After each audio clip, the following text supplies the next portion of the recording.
حضور عیسائیوں اور یہودیوں کے علاوہ دیگر قوموں کو بھی الہی کتاب عطا کی گئی ہیں، مگر ان کو ہم اہل کتاب کہہ سکتے ہیں؟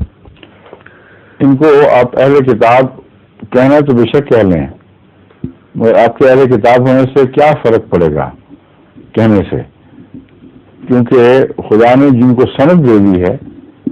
وہ معروف قومیں ہیں، جو غیر معروف قومیں ہیں ان کے مطابق اہل کتاب کا لفظ ممکن ہے اس لیے استعمال نہ کیا گیا ہو کہ وہ اپنی کتاب سے ٹوٹ کر بہت الگ جا پڑی ہوں، اس لیے اہل کتاب وہ ہیں جو ایک زندہ ریفرنس دیتے ہیں، ایک زندہ حوالہ دیتے ہیں الہی کلام کا، لیکن وہ قومیں جن میں قطر پیوند کے نتیجے میں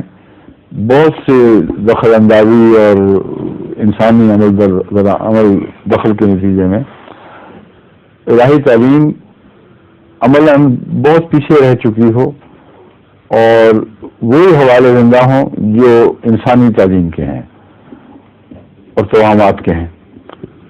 مثلا اب اگر ہندو اس سے حوالے لیں، گیتا تو خیر بہت ہی مختلف چیز ہے، ایک بہت ہی اعلیٰ درجے کی، ابھی تک اس میں بہت واضح خدا کی وحدانیت کے نشان ملتے ہیں، مگر وید کی بات میں کر رہا ہوں، ویدوں سے اب اگر وہ حوالے لیں تو اکثر شرک کے حوالے لیں گے اور توحید کا حوالہ لیتے ہی نہیں، جو لیتے ہیں انہوں نے مین اسٹریم ہندوؤں سے اپنا تعلق کاٹ کر اپنے آپ کو آریہ وید کے طور پر پیش کیا، آریہ دھرم کے طور پر پیش کیا، لیکن وہ پھر دوسری انتہا کی طرف چلے گئے ہیں، اور ان کو ایسے کتاب اس لیے نہیں کہہ سکتے کہ انہوں نے اسلام سے سیکھی توحید اور اسلام کے خلاف استعمال کرنے کی کوشش کرتے ہیں، تو ان کو ایسے کتاب کہنا تو بالکل لغو بات ہے۔ دیانند جمعہ 8 دن کی پیدائش، اس کے نتیجے میں ہندو گورنمنٹ کیسے پیدا ہوئے تو بڑی قدیم سے چلا آ رہا تھا، اور جو وہ حوالے دیتے ہیں حضرت مسیح علیہ السلام نے ثابت کیا کہ تم من گھڑت باتیں بنا رہے ہو، جو جن ویدوں کی تعلیمات کی طرف تم اشارے کرتے ہو وہ تعلیم دے ہی نہیں رہی، جو دیتی تھیں ان کو تم مٹا بیٹھے ہو عملاً، اس لیے وید سچے تھے آواز میں، مگر اب جو باقی رہ گیا ہے اس کو الکتاب نہیں کہا جا سکتا، سمجھے؟ تو اس لیے بعض لوگ کہتے ہیں ابھی بھی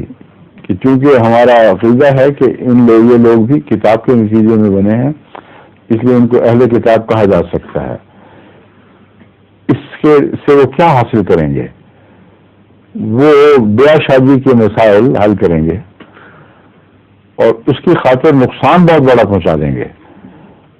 اور پھر یہ نہیں سوچتے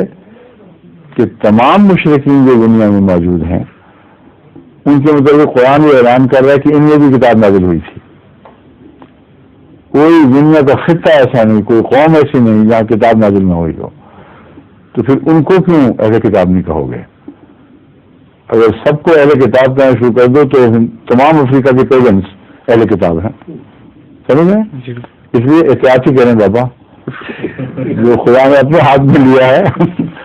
اسی کے ہاتھ میں رہنے دیں، خود میں فیصلے کریں یہ اہل کتاب ہے وہ اہل کتاب۔ شکریہ، وقت ختم ہو گیا۔ ظہور مہدی